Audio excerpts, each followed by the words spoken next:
লীগকে চামচা পুঁজিবাদ থেকে চোরতন্ত্র বানায় বিগত সরকার। অভিমত শ্বেতপত্র কমিটির সবচেয়ে দুর্নীতিগ্রস্ত আমলারা শীর্ষে ব্যাখ্যা।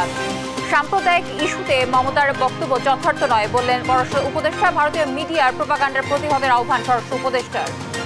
সরকার নয়, আওয়ামী লীগের সঙ্গে যোগাযোগ ছিল ভারতের, বলছে বিএনপি। শেখ হাসিনা ইস্যুতে সম্পর্কের অবনতি হবে দুঃখজনক। গুমের মামলায় সাবেক পুলিশ কর্মকর্তা আলেপ ও ফারুকীকে গ্রেফতার দেখালো ট্রাইব্যুনাল। নতুন মামলায় দীপুমণি ইনু ও মেনন শোন অ্যারেস্ট। 27 বছরেও বাস্তবায়ন হয়নি পার্বত্য চট্টগ্রাম শান্তি চুক্তি। থেকেই অশান্ত হয়ে উঠছে পাহাড়, বাড়ছে খুন আর অস্ত্রের ঝনঝনানি। বিদায় বেলায় দোষী সাব্যস্ত ছেলেকে নিঃশর্ত ক্ষমা করলেন প্রেসিডেন্ট বাইডেন। যুক্তরাষ্ট্রের বিচার ব্যবস্থার গর্ভপাত বললেন Trump.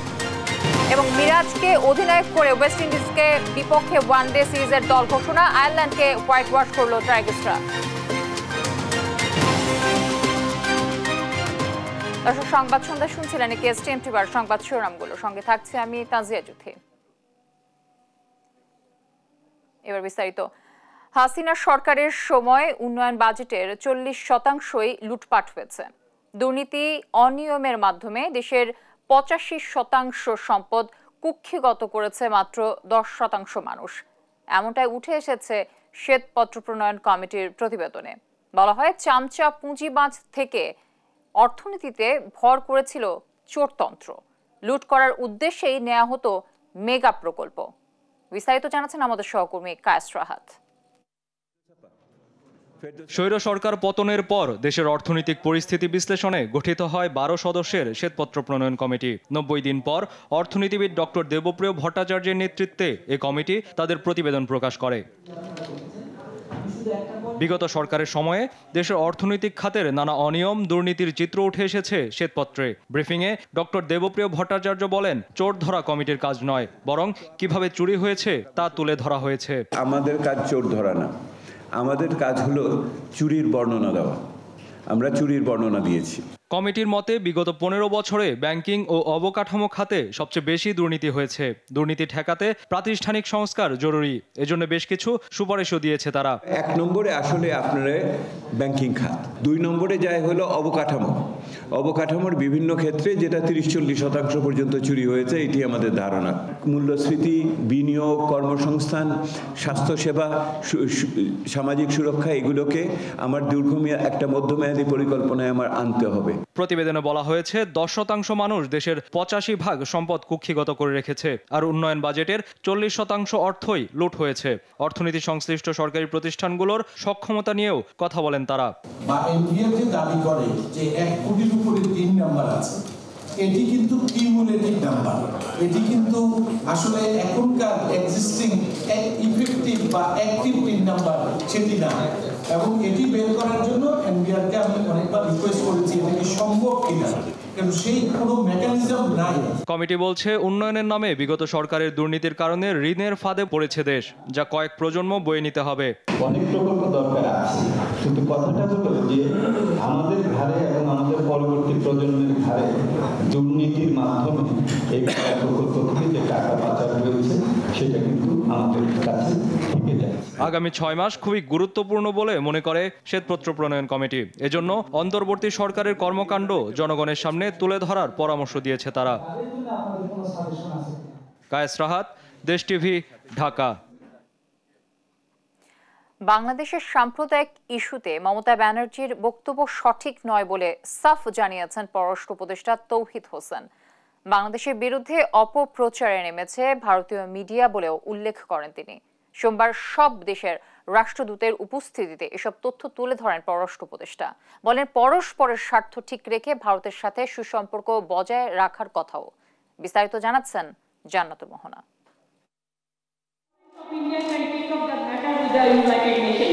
So that they can build the peacekeeping force in Bangladesh and they can rescue all people from Bangladesh. Bangladesh নিয়ে মমতা ব্যানার্জির উদ্ভটে বক্তব্যের কড়া সমালোচনা করেছেন পররাষ্ট্র উপদেষ্টা তৌহিদ হোসেন। জানান, রাজনৈতিক দৃষ্টিভঙ্গিতে এটি সঠিক পদক্ষেপ নয়।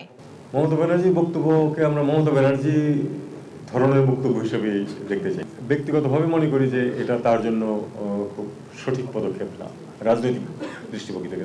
সম্প্রতি ভারতীয় মিডিয়া নিজেদের ইচ্ছে মতো বাংলাদেশ নিয়ে মিথ্যাচার চালিয়ে যাচ্ছে, যে আগুনের ঘি ঢালে মমতার বক্তব্য। এমন পরিস্থিতিতে ধর্মীয় সংখ্যালঘু ইস্যুতে বাংলাদেশের অবস্থান বিশ্ব দরবারে তুলে ধরতে বিভিন্ন দেশের কূটনীতিকদের সাথে সোমবার বিকেলে বৈঠক করেন পররাষ্ট্র উপদেষ্টা। রাষ্ট্রীয় অতিথি ভবন পদ্মায় এই বৈঠকে উপস্থিত হন ভারতীয় কূটনীতিক সহ বাংলাদেশে অবস্থানরত প্রায় সব দেশের কূটনীতিক। বৈঠক শেষে উপদেষ্টা জানান, ভারতীয় মিডিয়া বাংলাদেশের সাম্প্রদায়িক অবস্থা নিয়ে ষড়যন্ত্র করছে, যা কোনোভাবে প্রতিবেশী রাষ্ট্রের কাছে কাম্য নয়।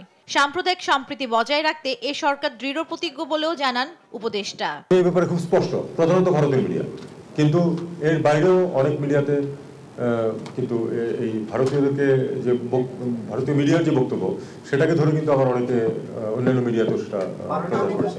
সরকার কোনো ধরনের কোনো সাম্প্রদায়িক যে কার্যকলাপ সেটাকে বরদাস্ত করবে না, এবং সেটা হিন্দু বলে কথা নয়, মুসলিম বলে কথা নয়, আমরা সবাইকে সমান চোখে দেখব।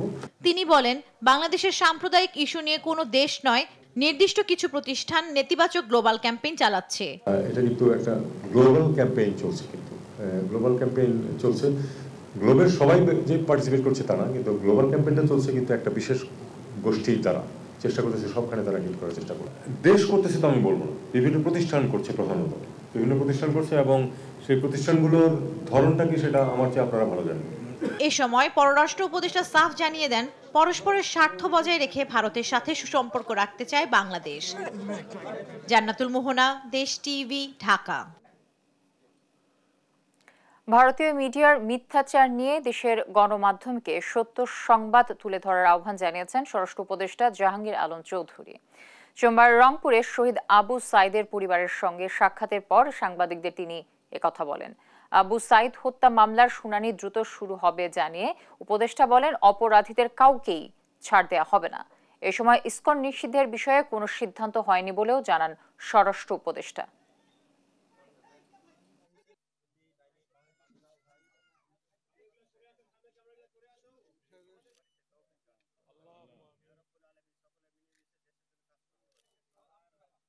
তিনজন আসামি গ্রেপ্তার হয়েছে এবং এই মামলাটা যত তাড়াতাড়ি সম্ভব আমরা শুনানি শুরু করব, এবং অন্যান্য যে আসামিরা ঘুরে বেড়াচ্ছে তাদের যদি আপনারা আইডেন্টিফাই করতে পারেন এবং আমার পুলিশ আইডেন্টিফাই করতে পারে, তাদের অবশ্যই আইনের আওতায় নিয়ে আসা হবে।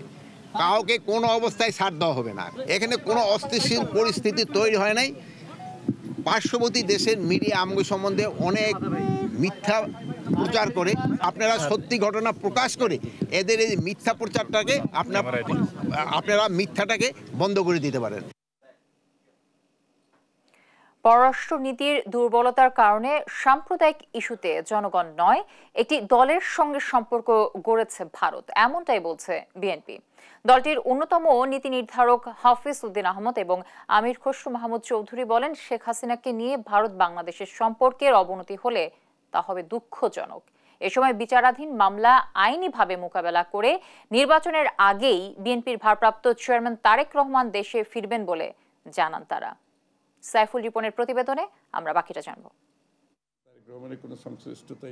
সমসাময়িক বিভিন্ন ইস্যুতে সোমবার সাংবাদিকদের সঙ্গে খোলামেলা কথা বলেন বিএনপির স্থায়ী কমিটির সদস্য আমির খসরু মাহমুদ চৌধুরী ও মেজর অবসরপ্রাপ্ত হাফিজ উদ্দিন আহমদ। আমরা এখনো অত্যন্ত উদ্বেগের সাথে লক্ষ্য করছি, দেশের আইন শৃঙ্খলা পরিস্থিতি খুবই খারাপ হয়ে এসেছে। দ্রব্যমূল্য সেটিও নিয়ন্ত্রণের বাইরে, জনগণের ক্রয়সীমাতার বাইরে। গ্রেনেড হামলা মামলায় তারেক রহমান সহ সব আসামি খালাসের রায়ে আদালতে ন্যায় বিচার পাওয়ার বিষয়ে মানুষ আশ্বস্ত হচ্ছে বলে জানান তারা। সাজানো মামলা আইনিভাবে মোকাবেলা করে ভারপ্রাপ্ত চেয়ারম্যান দ্রুত দেশে ফিরবেন, এমনটি জানান দলের দুই নীতি নির্ধারক। এই রায়ের ফলেই জনগণ আবার বিচার বিভাগের প্রতি তারা আস্থা ফিরে পাবে। তো আমাদের নেতাকর্মীরা অত্যন্ত উল্লসিত যে তার দেশে ফেরার পথ অনেক সুগম হয়েছে। আমরা আশা করি অতি অল্প সময়ের মধ্যে এই মামলাগুলো নিষ্পত্তি হলে তিনি আসবেন, এবং অবশ্যই আগামী নির্বাচনের আগে তো তাকে আমরা চাই। শেখ হাসিনা তার মামলাগুলো একটা অর্ডারের একটা প্রক্রিয়ার মাধ্যমে একসাথে সব, এবং শুধু তার মামলা না, তার দলের যত বিরুদ্ধে সব মামলা সে বাতিল করে দিয়েছে। সেই কাজটা তো আমরা করার জন্য রাজি না, তারেক রহমান সাহেব রাজি না। তারেক রহমান সাহেব চাচ্ছেন আমরা ডিউ প্রসেস অফ ল মামলাগুলো শেষ করতে হবে। বাংলাদেশে সাম্প্রদায়িকতা উস্কে দিতে ভারতীয় গণমাধ্যমের অপচেষ্টার সমালোচনা করেন বিএনপি নেতারা। বলেন, শেখ হাসিনার পক্ষে অবস্থান নেয়ার কারণে বাংলাদেশের জনগণের মধ্যে ভারত বিরোধী অবস্থান তৈরি হলে তার দায় ভারতকেই নিতে হবে। ভারতের পররাষ্ট্রনীতির একটি দুর্বলতা হলো যে তারা বাংলাদেশের জনগণের সাথে বন্ধুত্ব চায় না। তারা বন্ধুত্ব চায় একটি রাজনৈতিক দলের কাছে, যে এই দলটি জনগণের কাছে ঘৃণার পাত্র হয়েছে। এত সংখ্যালঘু দমন ভারতের মতো পৃথিবীর অন্য কোনো দেশে হয় না। সেই তুলনায় বাংলাদেশে তো তার ছিটে ফোটাও নাই। প্রতিবেশী তো আর বদলানো যাবে না। এবং যদি তারা এইভাবে জনগণের বিরুদ্ধে, আমাদের দেশের বিরুদ্ধে ষড়যন্ত্র করে, তাহলে তারাও ক্ষতিগ্রস্ত হবে, আমরাও ক্ষতিগ্রস্ত হব। ভারতকে যদি বাংলাদেশের মানুষ মনে করে ভারত এখানে হস্তক্ষেপ করছে কিংবা বাংলাদেশের রাজনীতিতে প্রভাব বিস্তার করছে, এই ধরনের চিন্তা যদি বাংলাদেশের মানুষের কাছে ভারতের বিষয়ে আসে, সেটা হবে ভারত বাংলাদেশ সম্পর্কের জন্য, আগামীর জন্য খুবই একটা দুর্ভাগ্যের বিষয়। এটা ব্যাড নিউজ। এই পারসেপশনটা যদি বাংলাদেশের মানুষের না হয়, সেদিকে ভারতকে মনোযোগী হতে হবে। যত দ্রুত সম্ভব নির্বাচনের মধ্য দিয়ে দেশকে গণতান্ত্রিক প্রক্রিয়ায় ফেরাতে হবে বলে জানান তারা। বলেন, সংস্কারের দোহাই দিয়ে এ নিয়ে সময় নষ্ট করার সুযোগ নেই। এই ডেমোক্রেটিক প্রসেসের মাধ্যমে সংস্কারগুলো করতে হবে, যেটা টেকসই হবে, যেটা মালিকানা থাকবে, যেটা জনগণ ওন করবে। এর বাইরে কিন্তু কোনো কিছু করার সুযোগ নেই। সাইফুল রিপন, দেশ টিভি, ঢাকা। সামনে নির্বাচন দেশের বিগত সব নির্বাচনের চেয়ে কঠিন হতে যাচ্ছে বলে নেতাকর্মীদের সতর্ক করেছেন বিএনপির ভারপ্রাপ্ত চেয়ারম্যান তারেক রহমান। তিনি বলেন, মানুষের ধ্যান ধারণার পরিবর্তন হয়েছে। কেউ ভুল করলে তাকে সঠিক পথে নিয়ে আসা নেতাদের দায়িত্ব। সোমবার খুলনা ও ময়মনসিংহ বিভাগের নেতাকর্মীদের অংশগ্রহণে রাষ্ট্র মেরামতে 31 দফা বিষয়ক কর্মশালায় দেয়া বক্তব্যে তিনি একথা বলেন। কর্মশালায় ভার্চুয়ালি যুক্ত হন তিনি। বলেন, বিএনপির ক্ষমতার উৎস জনগণ। জনগণ চাইলেই বিএনপি ক্ষমতায় যেতে পারবে। তাই জনগণের আস্থা ধরে রাখতে নেতাকর্মীদের আহ্বান জানান তিনি।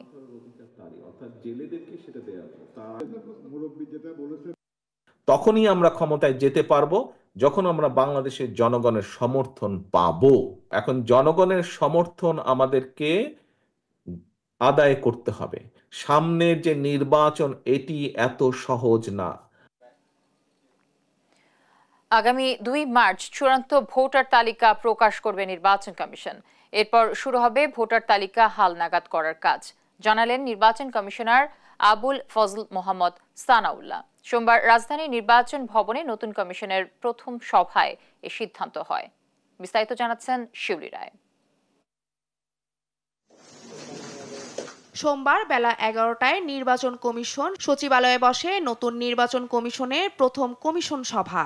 এম নাসির উদ্দিনের সভাপতিত্বে এই সভায় ভোট তালিকার হালনাগাদ, সংসদীয় সীমানা পূর্ণ নির্ধারণ সহ বিভিন্ন বিষয়ে আলোচনা হয়।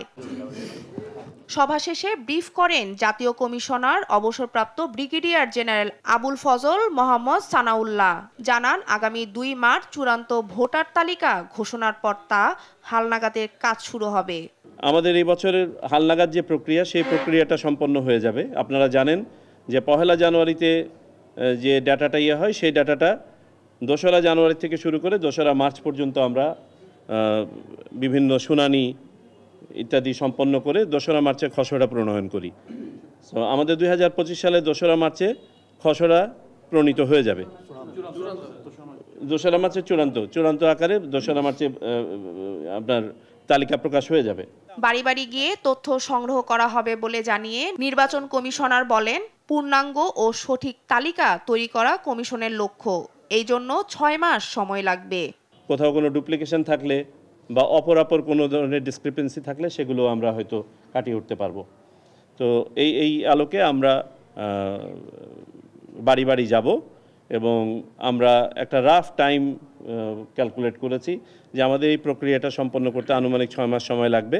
আমাদের উদ্দেশ্য হচ্ছে একটা শুদ্ধ এবং পূর্ণাঙ্গ তালিকা, যেখানে সঠিকতা যেন 100% আমরা নিশ্চিত করতে পারি। এদিকে বিকেলে প্রধান নির্বাচন কমিশনের সঙ্গে সৌজন্য সাক্ষাৎ করেছেন জাতিসংঘের আবাসিক প্রতিনিধি গোয়েন লুইস। এই সময় আগামী জাতীয় সংসদ নির্বাচন সহ পরবর্তী প্রেক্ষাপটে নানা ইস্যুতে আলোচনা হয়। পরে তিনি গণমাধ্যমকে জানান, নির্বাচন কমিশন স্বাধীনভাবে কাজ করবে। এই ব্যাপারে সব ধরনের সহযোগিতা করতে প্রস্তুত জাতিসংঘ।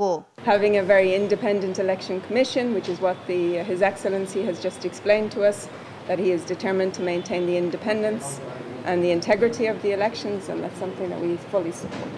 শিউলি রায়, দেশ টিভি, ঢাকা। গুমের ঘটনায় সাবেক র্যাব কর্মকর্তা মহিউদ্দিন ফারুকী ও আলেপ উদ্দিনকে 24 ফেব্রুয়ারি ফের হাজির করার নির্দেশ দিয়েছেন আন্তর্জাতিক অপরাধ ট্রাইব্যুনাল। সোমবার তাদের গ্রেফতার দেখিয়ে পরবর্তী হাজিরায় তদন্তের অগ্রগতি প্রতিবেদন দিতে বলেছেন আদালত। গুমের ঘটনায় এই প্রথম কাউকে গ্রেফতার দেখালো ট্রাইব্যুনাল। এদিকে আওয়ামী লীগ নেতা আমির হোসেন আমু, অ্যাডভোকেট কামরুল ইসলামকে 4 ডিসেম্বরের ট্রাইব্যুনালে হাজিরের নির্দেশ দেওয়া হয়েছে। বিস্তারিত মোহাম্মদ সাকিবের প্রতিবেদনে। সোমবার সকাল 11টায় গাজীপুরের কাশিমপুর কারাগারে হাই সিকিউরিটি সেল থেকে আন্তর্জাতিক অপরাধ ট্রাইব্যুনালে হাজির করা হয় র্যাব 2 এর সাবেক পুলিশ সুপার মহিউদ্দিন ফারুকী ও বরিশাল রেঞ্জের অতিরিক্ত পুলিশ সুপার আলেপ উদ্দিনকে। এ সময় দুইজনকেই হাসিখুশি থাকতে দেখা যায়।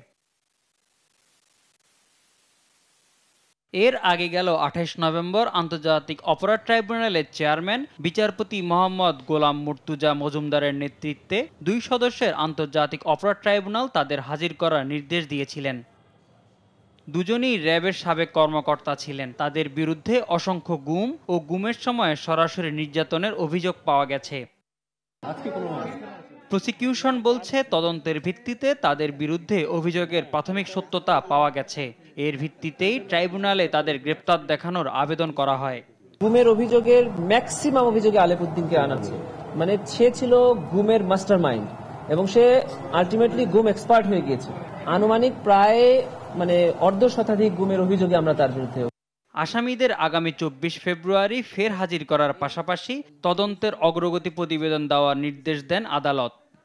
আজকে তাদেরকে ট্রাইব্যুনালে উপস্থাপন করা হয়েছিল, তাদেরকে এই ট্রাইব্যুনালের মামলায় গ্রেফতার দেখানো হয়েছে এবং আগামী ফেব্রুয়ারি মাসের 20 তারিখে তাদেরকে ট্রাইব্যুনালে হাজির করা হবে এবং তাদের বিরুদ্ধে তদন্তের অগ্রগতি ট্রাইব্যুনালকে জানানোর নির্দেশ দেওয়া হয়েছে। এদিকে আওয়ামী লীগ নেতা ও সাবেক মন্ত্রী আমির হোসেন আমু, অ্যাডভোকেট কামরুল ইসলামকে 4 ডিসেম্বর ট্রাইব্যুনালে হাজির করা হবে।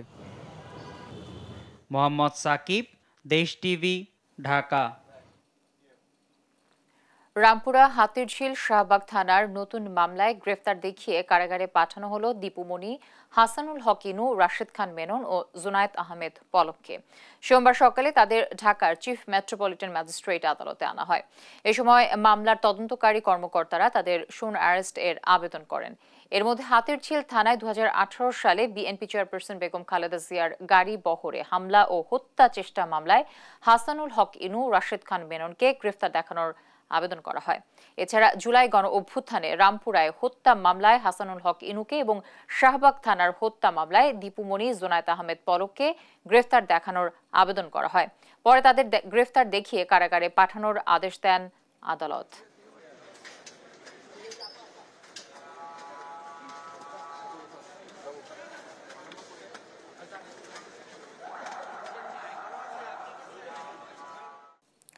আর রক্ত চাই না, ইনসাফ চাই বলে মন্তব্য করেছেন জামায়াতে ইসলামীর আমির ডক্টর শফিকুর রহমান।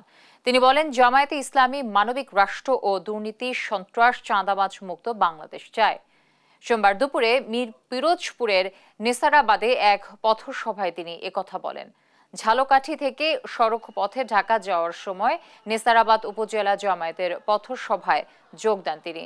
জামায়াতের আমির আরো বলেন, জাতি, ধর্ম, বর্ণ নির্যাতিত মানুষের রক্তে জুলাই বিপ্লব হয়েছে, তাই এ কৃতিত্ব সবার। এ সময় জামায়াত বিভ্রান্তির পথে গেলে শুধরে দিতে জনগণের প্রতি আহ্বান জানান ডক্টর শফিকুর রহমান।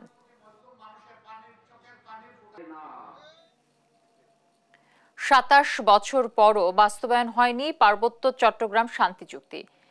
থেকেই অশান্ত হয়ে উঠছে পাহাড়, বাড়ছে খুন ডাকাতির সংখ্যাও। এমন পরিস্থিতিতে চুক্তি বাস্তবায়নে জোর পাহাড়ি সংগঠনের নেতাদের। আর বাঙালি নেতাদের দাবি চুক্তির কয়েকটি ধারা বাতিলের। সহকর্মী আবুল বাশার নয়নের রিপোর্ট, জানাচ্ছেন আপন অপু। 27 বছর পরও পুরোপুরি বাস্তবায়ন হয়নি পার্বত্য শান্তি চুক্তি। কয়েক বছরে বেশ কিছু ঘটনায় আবারও অশান্ত হয়ে উঠেছে পাহাড়, বেড়েছে খুন, ডাকাতি আর অস্ত্রের ঝনঝনানি। এমন পরিস্থিতির জন্য চুক্তির 2/3 ধারা বাস্তবায়ন না হওয়াকে দায়ী করছে জনসংহতি সমিতি। আর গণতান্ত্রিক ইউপিডিএফও চাইছে চুক্তির বাস্তবায়ন হোক, তবে সেটি অস্ত্রের মাধ্যমে নয়, হতে হবে গণতান্ত্রিক প্রক্রিয়ায়। আলাপ আলোচনার মধ্য দিয়ে রাজনৈতিক সমস্যা হিসেবে চিহ্নিত করে আমরা এটার সমাধানের জায়গায় স্বরূপ পার্বত্য চুক্তি করা গেছে। পার্বত্য চুক্তিকে পাশ কাটিয়ে সময় কালক্ষেপণ করার কারণে পার্বত্য চট্টগ্রামে যে সংঘাত, রক্তপাত, হানাহানি কিন্তু বন্ধ করা যায়নি। শান্তি শৃঙ্খলা বজায় রাখতে চাই, তাহলে অবশ্যই আমাদের চুক্তি বাস্তবায়নের বিকল্প নেই। চুক্তি নিয়ে প্রত্যাশা পূরণ করতে পারেনি কোনো সরকার, এমন দাবি করে পাহাড়ে শান্তি ফেরাতে অন্তর্বর্তী সরকারের আন্তরিক প্রচেষ্টা প্রত্যাশা করছে পাহাড়ি সংগঠনের নেতারা। সুশীল সমাজ হিসেবে বা একজন দেশের নাগরিক হিসেবে আমরাও বুঝতে পারি যে এখনো অনেকগুলো গুরুত্বপূর্ণ ধারাগুলো বাস্তবায়ন করা হয় নাই। আওয়ামী লীগ সরকারও করবে করে অনেকটা কালক্ষেপণ করে। পার্বত্য চুক্তি বাস্তবায়ন না হওয়াতে পার্বত্য চট্টগ্রামে যে ছোট ছোট দল বিভক্ত হয়েছে, পার্বত্য চুক্তি যদি পূর্ণাঙ্গভাবে বাস্তবায়ন হলে সবাই চুক্তির আওতায় চলে আসবে। চুক্তির অনেকগুলো ধারাকে অসাংবিধানিক উল্লেখ করে সেসব ধারার সংশোধন দাবি বাঙালি কমিউনিটির নেতাদের। চুক্তির মধ্যে অনেকগুলো ধারা আছে অসাংবিধানিক ধারা, যে ধারাগুলো বাস্তবায়িত হলে পার্বত্য চট্টগ্রাম থেকে 16 কোটি বাঙালি ভিটেমাটি ছাড়া হয়ে পার্বত্য চট্টগ্রাম থেকে তাদের চলে যেতে হবে। অসাংবিধানিক ধারাগুলো পরিবর্তন করতে হবে এবং আলোচনার মাধ্যমে নতুন করে শান্তি প্রতিষ্ঠার লক্ষ্যে কি করা যায় একটা সিদ্ধান্ত নিতে হবে। পাহাড়ে শান্তি শৃঙ্খলা বজায় রাখতে সরকারকে কার্যকর পদক্ষেপ নেওয়ার আহ্বান সবার। নিউজ ডেস্ক, দেশ টিভি। বিদায় বেলায় একের পর এক বিতর্কে জড়াচ্ছেন মার্কিন প্রেসিডেন্ট জো বাইডেন। সবশেষ ফৌজদারি মামলায় দোষী সাব্যস্ত ছেলে হান্টার বাইডেনকে রাষ্ট্রীয়ভাবে ক্ষমা করলেন, যদিও ছেলের বিচার কার্যে হস্তক্ষেপ না করার প্রতিশ্রুতি দিয়েছিলেন। এমন বিতর্কিত পদক্ষেপকে বিচার ব্যবস্থার গর্ভপাত আখ্যা দিয়েছেন ক্ষুব্ধ ট্রাম্প। আরবিত আফসারের রিপোর্ট, জানাচ্ছেন রায়হান কবির শুভ্র। বিদায় বেলায় একের পর এক বিতর্কে জড়াচ্ছেন যুক্তরাষ্ট্রের প্রেসিডেন্ট জো বাইডেন। কখনো গাজায় হামলা চালাতে ইসরায়েলকে গোপনে অস্ত্র সহায়তা, অন্যদিকে ইউক্রেনকে দূরপাল্লার ক্ষেপণাস্ত্র ব্যবহারে দিয়েছেন সম্মতি। এসব সিদ্ধান্তে বইছে সমালোচনা। এ বাস্তবতায় এবার ফৌজদারি মামলায় দোষী সাব্যস্ত নিজ সন্তান হান্টার বাইডেনকে রাষ্ট্রীয়ভাবে ক্ষমা ঘোষণা করলেন মার্কিন প্রেসিডেন্ট। অথচ ছেলের বিচার কার্যে হস্তক্ষেপ করবেন না এমন প্রতিশ্রুতির গল্প শুনিয়েছেন বহুবার। স্থানীয় সময় রোববার বাইডেনের স্বাক্ষর সম্বলিত এক বিবৃতি জারি করে হোয়াইট হাউস। এতে বলা হয়েছে 2014 সালের 1 জানুয়ারি থেকে 2024 সালের 1 ডিসেম্বরের মধ্যে রাষ্ট্রবিরোধী অপরাধ নিঃশর্তভাবে ক্ষমা করেন বাইডেন। এর ব্যাখ্যাও দাঁড় করিয়েছেন তিনি। অঙ্গীকার ভঙ্গের পিছনে দেশের বিচার বিভাগকে দায়ী করে অন্যান্য আসামিদের তুলনায় হান্টারকে ভিন্ন চোখে দেখা হয়, এমনটা মনে করেন তিনি। তাৎক্ষণিক প্রতিক্রিয়ায় সামাজিক মাধ্যম এক্সে এসব মামলা রাজনৈতিক উদ্দেশ্য প্রণোদিত ও পরিবারকে লজ্জায় ফেলতেই করা হয়েছে বলে দাবি হান্টারের। তবে মাদক নেওয়ার ঘটনায় অনুশোচনা করেন তিনি। এদিকে সাজা মওকুফের বিষয়টি ভালোভাবে নেননি ডোনাল্ড ট্রাম্প। এ ঘটনাকে ন্যাক্কারজনক ও বিচার বিভাগের অপব্যবহার আখ্যা দিয়েছেন নবনির্বাচিত এ প্রেসিডেন্ট। মজার ব্যাপার হচ্ছে, নির্বাচিত বাইডেন ক্ষমতায় বসেও এ অনুলিপিটি বাতিলের সুযোগ পাবেন না, এমনটাই বলছে মার্কিন গণমাধ্যম CNN। দুটি ফৌজদারি মামলায় সাজার সম্মুখীন হন বাইডেন ছেলে। এর একটি $17 কোটি কর ফাঁকি, অন্যটি অবৈধ অস্ত্র রাখার দায়ে দোষী সাব্যস্ত হন। এছাড়া রয়েছে মাদক মামলা। বাইডেনের এমন সিদ্ধান্ত মার্কিন বিচার ব্যবস্থার স্বাধীনতাকে প্রশ্নের মুখে ফেলবে বলে ধারণা বিশেষজ্ঞদের। নিউজ ডেস্ক, দেশ টিভি। জানাবো খেলার খবর। ওয়েস্ট ইন্ডিজের বিপক্ষে 3 ম্যাচের ওয়ানডে সিরিজের জন্য 15 সদস্যের দল ঘোষণা করেছে বিসিবি। ইনজুরিতে টেস্টের পর ওয়ানডে থেকেও ছিটকে গেছেন অধিনায়ক নাজমুল হোসেন শান্ত, তাই এই সিরিজে দলকে নেতৃত্ব দেবেন মেহেদী হাসান মিরাজ। এছাড়াও ইনজুরিতে থাকছেন না মুশফিক রহিম ও তৌহিদ হৃদয়। তবে প্রায় 1 বছর পর ওয়ানডে দলে ফিরেছেন আফিফ হোসেন ধ্রুব। বিস্তারিত থাকছে রিপোর্টে। ওয়েস্ট ইন্ডিজের বিপক্ষে ওয়ানডে সিরিজের জন্য দল ঘোষণা করেছে বাংলাদেশ ক্রিকেট বোর্ড। সোমবার এক সংবাদ বিজ্ঞপ্তির মাধ্যমে দল ঘোষণা করে বিসিবি। 15 সদস্যের এই দলে নেই অধিনায়ক নাজমুল হোসেন শান্ত। চোটের কারণে টেস্ট সিরিজের পর ওয়ানডে সিরিজেও বাদ পড়লেন টাইগার অধিনায়ক। শান্ত না থাকায় দলকে নেতৃত্ব দেবেন মেহেদী হাসান মিরাজ। ঘোষিত স্কোয়াডের বাকি সদস্যরা হলেন লিটন কুমার দাস, তানজিদ হাসান তামিম, সৌম্য সরকার, পারভেজ হোসেন ইমন, মাহমুদুল্লাহ রিয়াদ, জাকের আলী অনিক, আফিফ হোসেন ধ্রুব, রিশাদ হোসেন, নাসুম আহমেদ, তাসকিন আহমেদ, হাসান মাহমুদ, শরীফুল ইসলাম, তানজিম হাসান সাকিব ও নাহিদ রানা। 1 বছরের বেশি সময় ধরে জাতীয় দলের মিডল অর্ডারের নিয়মিত মুখ ইনজুরি আক্রান্ত তাহিদ হৃদয়কে খেলার ছাড়পত্র দেয়নি বিসিবির মেডিকেল বোর্ড। ওয়ানডে থেকে অবসর না নিলেও সাকিব আল হাসান এমনিতেই দলে নেই। ইনজুরির কারণে টেস্ট সিরিজে না খেলা মুশফিকুর রহিমও নেই এবারের ওয়ানডে দলে। আর প্রায় 1 বছর বাইরে থাকার পর ওয়ানডে দলে ফিরেছেন আফিফ হোসেন ধ্রুব। প্রথমবারের মতো ওয়ানডে দলে জায়গা পেয়েছেন পারভেজ হোসেন ইমন। ছুটিতে থাকায় ওয়ানডে স্কোয়াডে নেই পেসার মুস্তাফিজুর রহমান। এদিকে ওয়েস্ট ইন্ডিজের বিপক্ষে ওয়ানডে সিরিজ খেলতে রাতেই রওনা দেবে 4 ক্রিকেটার। তারা হলেন মাহমুদুল্লাহ রিয়াদ, নাসুম আহমেদ, তানজিদ হাসান তামিম ও পারভেজ হোসেন ইমন। সেন্ট কিটসে ওয়ানডে সিরিজের 3টি ম্যাচ হবে আগামী 8, 10 ও 12 ডিসেম্বর। রিফাত আঞ্জুম, দেশ টিভি, স্পোর্টস ডেস্ক। প্রথমবারের মতো ওয়ানডেতে হোয়াইট ওয়াশ করার স্বাদ পেল বাংলাদেশ নারী দল। মিরপুরে সিরিজের তৃতীয় ওয়ানডেতে আয়ারল্যান্ডকে 7 উইকেটে হারিয়েছে নিগার সুলতানা জ্যোতির দল। মিরপুরে টস জিতে আগে ব্যাট করে 185 রান তুলতে সক্ষম হয় আইরিশরা।